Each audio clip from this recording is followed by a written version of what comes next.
اب مجھے اس بات کا یقین ہو گیا تھا کہ اگر میری بھیجی ہوئی ویڈیوز مدیحہ باجی کو مل چکی ہیں تو کوئی نہ کوئی طوفان بہت جلد اب اس گھر میں آنے والا ہے۔ بس میں اسی طوفان کا انتظار کر رہی تھی، اور ساتھ میں مجھے اس بات کا تعجب ابھی تک تھا کہ اگر مرجان کو میری ویڈیوز ملی ہیں تو مرجان نے وہ ویڈیو کسی کو بتائی کیوں نہیں، اور وہ اپنے باپ کی اصلیت کو جان کر بھی خاموش کیوں ہو گئی ہے۔ وہ دن گزر گیا، لیکن مدیحہ باجی نے کوئی بھی بات سیٹھ ابراہیم سے یا پھر کسی سے بھی نہیں کہی، اور نہ ہی بتایا کہ اس کو میری طرف سے ویڈیو موصول ہو چکی ہیں یا نہیں ہو چکی ہیں۔ لیکن میں مدیحہ باجی کے چہرے کے اتار چڑھاؤ کو بڑی اچھی طرح سے سمجھ رہی تھی، اور مجھے اس بات کا بڑی اچھی طرح سے اندازہ ہو چکا تھا کہ نہ صرف کہ ویڈیوز جو ہیں وہ مدیحہ باجی کو وصول ہو چکی ہیں، بلکہ مدیحہ باجی کے اندر ایک آگ کی سی کیفیت ہے، اور وہ کبھی بھی پھٹ پڑیں گی۔ بس مجھے ان کے پھٹنے کا انتظار تھا۔ میری عزت تو ظاہری بات ہے کہ نہ رہتی، میرے حالات بھی سامنے آ جاتے، لیکن اس کے باوجود ہو سکتا ہے نازیہ کے بارے میں بھی پتہ چل جاتا، لیکن اس کے باوجود ایسا ہو سکتا تھا کہ سیٹھ ابراہیم کے کرتوت سامنے آنے کے بعد یہاں پر بہت بڑا ہنگامہ کھڑا ہو جاتا۔ میں آپ کو تھوڑا سا بیک گراؤنڈ میں لے کے جاتی ہوں، یہ ہنگامہ کس لیے کھڑا ہو سکتا تھا، اور یہ ہنگامہ جو ہے اس کی وجہ کیا تھی، یہ بھی میں بڑے اچھے طریقے سے آپ لوگوں کو بتاؤں گی۔ لیکن اس کے جاننے کے لیے آپ کو تھوڑا سا میرے ساتھ بیک گراؤنڈ میں جانا پڑے گا، کیونکہ میں بچپن سے ہی اس گھر میں پلی بڑی تھی، تو یہ جو باتیں تھیں ان کا مجھے بڑی اچھی طرح سے علم تھا، اور یہ عام بندہ جو تھا وہ اس بات کو نہیں جانتا تھا۔ تو کیونکہ میں آپ لوگوں کو اپنی آپ بیتی کہانی سنا رہی ہوں، تو میں آپ کو اس بارے میں بھی کچھ بتانا چاہ رہی ہوں۔ اچھا، میں آپ کو پہلے ایک چیز کلیئر کروں۔ جو لوگ میری کہانی کو یہ سمجھ کے سنتے ہیں کہ یہ کوئی جو ہے وہ ایسی کہانی ہوگی کہ جس میں بہت ہی زیادہ کوئی گندی زبان کا یا گندے واقعات کا ذکر کیا جائے گا، تو میری کہانی میں آپ سے معذرت چاہتی ہوں کہ ایسی نہیں ہے۔ گندی زبان میں ذکر نہیں کرتی، جہاں پر کوئی ایسا لفظ آتا بھی ہے تو میں کوشش کرتی ہوں کہ میں اس سے سنبھال کر استعمال کروں، تاکہ یہ کہانی بیسکلی گندی کہانی نہ ثابت ہو، یہ ایک اچھی کہانی ثابت ہو۔ میں آپ کو یہ بتاؤں کہ ہمارے معاشرے میں بیسکلی ایسا بہت سا نظام ہے جو کہ ہوتا ہوا آ رہا ہے، اور یہ جو چیزیں ہیں یہ ہمارے معاشرے کا حصہ بن چکی ہیں۔ میں کسی یورپی ملک کی بات نہیں کر رہی، میں کسی انگریز کی بات نہیں کر رہی، میں اپنے ہی ملک کی بات کر رہی ہوں۔ ہمارے ملک میں یہ چیز اس قدر عام ہو چکی ہے کہ آپ کو ہر دوسرے گھر میں میری والی کہانی مل جائے گی۔ اس لیے یہ ایک معاشرتی کہانی ہے، یہ ایک آئینہ ہے جو کہ بہت سارے لوگوں کو دکھایا جا رہا ہے۔ یہ ان لوگوں کے لیے کہانی ہے کہ جو اس چیز میں اپنے آپ کو بہت زیادہ انوالو کر چکے ہیں، جن کو بہت زیادہ اس چیز میں وہ گھس چکے ہیں کہ وہ اب اس چیز سے باہر نہیں آ سکتے۔ ان لوگوں کے لیے میں نے یہ اپنی آپ بیتی آپ کو سنائی ہے، اور سناتی چلی جا رہی ہوں۔ اور یہ میری آپ بیتی جو ہے یہ ایک معاشرتی کہانی ہے۔ اس کو آپ کوئی گندگی کا رنگ دینے کی بجائے اگر معاشرتی کہانی کا رنگ دے تو یہ زیادہ بہتر ہے۔ میں آپ کو لے کے جا رہی تھی بیک گراؤنڈ میں کہ اگر یہ اصلیت سامنے آتی ہے کہ سیٹھ ابراہیم بیسکلی کیا ہے اور اس کی اصلیت کیا ہے، میرے اس کے تعلقات، نازیہ کے اس کے تعلقات، اسی طرح سے ماریہ اور سیٹھ ابراہیم کی حقیقت، تو یہ ساری باتیں جاننے کے بعد سیٹھ ابراہیم کی کوئی مالی حیثیت نہیں رہتی، جس کی وجہ یہ ہے کہ سیٹھ ابراہیم کی مالی حیثیت کے لیے سیٹھ ابراہیم کا مالدار ہونا ضروری ہے۔ یہ جو آج ہمارے ملک میں یہاں پر اس کی کمپنیاں، فیکٹریاں، کوٹھیاں، بنگلے، گاڑیاں سب کچھ پھیلی ہوئی ہیں، اور اس کے علاوہ بیرون ملک تک جو اس کے کاروبار ہیں، جو اس کے شیئرز وغیرہ کمپنیوں میں پھیلے ہوئے ہیں، ان سب کی مالکن جو ہے وہ کوئی اور نہیں بلکہ بشریٰ بی بی ہے۔ میں آپ کو اب یہ بتا دیتی ہوں کہ سیٹھ ابراہیم جو ہے، جب صرف ابراہیم ہوا کرتا تھا تو یہ بشریٰ بی بی کے والد کے پاس ایک معمولی ملازم تھا۔ وہ تو بشریٰ بی بی جب دفتر آیا جایا کرتی تھیں تو ان کی نظر ان پر پڑی، اور وہ نظر محبت میں بدل گئی، اور وہ محبت جو ہے وہ شادی میں بدل گئی۔ بڑے سیٹھ صاحب کے مرنے کے بعد سب کچھ سیٹھ ابراہیم کے سپرد ہو گیا اور سب کچھ کاروبار جو ہے وہ سیٹھ ابراہیم چلانے لگا، لیکن سیٹھ ابراہیم کا سب کچھ ہونے کے باوجود بھی کچھ بھی نہیں تھا۔ آج بھی جب تک بشرا بی بی زندہ تھی، سب جائیداد، زمین، کاغذات، بلڈنگیں، فیکٹریاں انہی کے نام پر تھیں، اور ان کے مرنے کے بعد یہ چیز جو تھی یہ یا تو ان کے شوہر کو یا پھر ان کے بچوں کو یہ مل جاتی۔ آپ کو بتاتی چلوں کہ اگر ان کے بچوں کو یہ چیز ملتی ہے تو ان کے بچوں میں مدیحہ اور مرجان ہی کو یہ چیز ملتی ہے، لیکن ماریا کے سامنے کے آنے کے بعد ابھی حالات وہ نہیں رہیں گے، اور جب ماریا کی اصلیت اور سیٹھ ابراہیم کی اصلیت کھل کر کے سامنے آئے گی، اور جب یہ پتہ چلے گا کہ نازیہ کے ساتھ بھی تعلق اور پھر میرے ساتھ بھی تعلق، تو جب میرے اور نازیہ پر بات آئے گی تو ہمیں جھوٹ بولنے کی ضرورت نہیں ہے۔ میں تو کھل کر اپنی ساری بات وہ 70,000 کے گم ہونے سے لے کر کے بتا دوں گی، اور اسی طرح نازیہ بھی اپنی بات جو ہے وہ مدیحہ اور بشرا بیگم صاحبہ کے سامنے رکھے گی۔ بشرا بی بی کو اگرچہ فالج کا مرض تھا، ان کو فالج کی وجہ سے دن رات جو ہے وہ بستر پر رہنا پڑتا تھا، اور اس فالج کی وجہ سے ان کی کیفیت ایسی نہیں تھی کہ وہ ہر بات کو سوچ سمجھ سکتی، لیکن مجھے پتا تھا کہ مدیحہ ایک بڑی بیٹی ہونے کی حیثیت سے پورے گھر کی ذمہ داری اپنے والد کے بعد سنبھال سکتی ہے۔ اس لیے مدیحہ کو اگر سیٹھ ابراہیم کی اصلیت کے بارے میں پتہ چل رہا تھا تو یہ بات یاد رکھو کہ سیٹھ ابراہیم کی اگر اصلیت کھل کر کے سامنے آ جاتی تو ہو سکتا ہے کہ سیٹھ ابراہیم کسی ایسے چکر میں پھنستا کہ اس کا نکلنا بے حد مشکل ہو جاتا۔ یہ بیک گراؤنڈ میں نے آپ کو اسی لیے بتایا ہے کہ میں بچپن سے ان کے گھر میں رہتی چلی آ رہی ہوں، اور مجھے پتا ہے کہ ان کے کیا معاملات ہیں، اور یہ سیٹھ ابراہیم جب سیٹھ ابراہیم نہیں تھا تو اس سے پہلے یہ صرف ابراہیم تھا، جو کہ بشرا بی بی کے والد کے پاس ایک معمولی ملازم تھا اور معمولی سی تنخواہ پہ گزارا کیا کرتا تھا۔ تو یہ جو چکر تھا یہ میں نے سارا آپ کو اسی لیے بتا دیا ہے کہ آپ کو پتہ چل جائے کہ یہ اصل میں چکر ہے کیا۔ میں اس چیز کے انتظار میں تھی کہ کسی نہ کسی طور پر اب مدیحہ بی بی کوئی آواز اٹھائے یا کوئی بات کرے، لیکن مدیحہ بی بی بھی وہ ویڈیوز وصول کرنے کے بعد بالکل خاموش ہو چکی تھی۔ مجھے مدیحہ بی بی کی طرف سے بھی کوئی آواز سنائی نہیں دے رہی تھی۔ اگلے دن میں نے 2 مزید ویڈیو جو کہ کچھ ایسی تھیں کہ جن میں پھر واضح ہو رہا تھا کہ وہ دونوں باپ اور بیٹی ہیں، اور باپ جو ہے وہ بیٹی کے ساتھ غلط کاری کرتا ہے اور اس کو استعمال کر رہا ہے غلط کام کے لیے، اور وہ صرف 14 برس کی ہے، جس کو کہ ابھی صحیح طریقے سے دنیا کا ہوش نہیں ہے۔ تو یہ 2 ویڈیوز ایسی جن میں بڑی ہی واضح الفاظ میں یہ چیزیں، حتیٰ کہ اس میں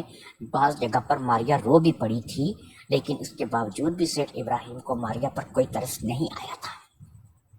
وہ 2 ویڈیوز بھی میں نے مدیحہ باجی کے واٹس ایپ نمبر پر سینڈ کر دیں، اور مدیحہ باجی سے مجھے امید تھی کہ اب مدیحہ باجی ضرور پھٹ پڑے گی۔ میں نے جیسے ہی ویڈیوز سینڈ کی اور میری طرف سے ویڈیو اوکے ہوئی تو سنگل گڈ کا نشان واٹس ایپ پہ لگ گیا، اور فوری طور پہ وہ ڈبل گڈ بھی ہو گیا، یعنی کہ ادھر سے ویڈیوز وصول بھی کر لی گئی۔ جیسے ہی وہ ویڈیو وصول ہوئی مجھے ایک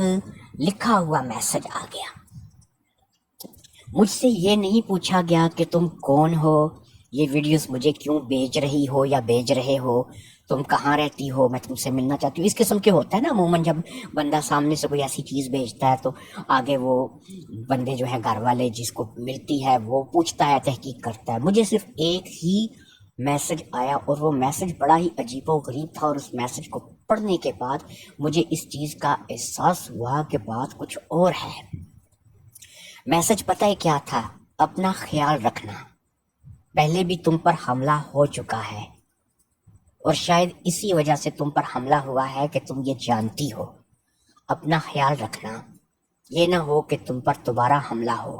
اپنی جان کی حفاظت کرنا، ابھی یہ ثبوت ناکافی ہے، مکمل ثبوت کے لیے کوشش کرتی رہو۔ مجھے اتنی باتوں پر ایکشن نہیں لینا ہے، مجھے ابھی اور ایکشن کے لیے اور ثبوت چاہیے، اور وہ ثبوت مجھے تم لا کر دو گی۔